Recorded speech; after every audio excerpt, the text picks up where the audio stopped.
నిన్న రాజగోపాల్ రెడ్డి కూడా మంత్రి పదవికి ఇవ్వకపోతే నేను సీఎం అయినా అవుతాను అన్నట్టుగా మాట్లాడారు. ఎట్లా చూస్తూ ఉన్నది?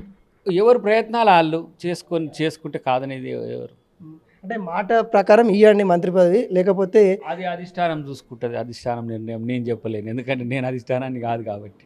అంటే చాలామంది అంటే ఇప్పుడు అద్దంకి దయాకర్ గారు కూడా మంత్రి హోదాలో చూస్తామని కూడా అనుకున్నాం చాలాసార్లు కూడా.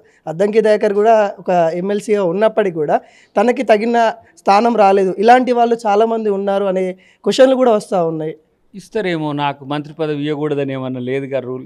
వాళ్ళు ఇప్పుడు అధిష్టానం తలుసుకున్నప్పుడు దాకర్ సేవలు అవసరం అనుకున్నప్పుడు ఇస్తారేమో.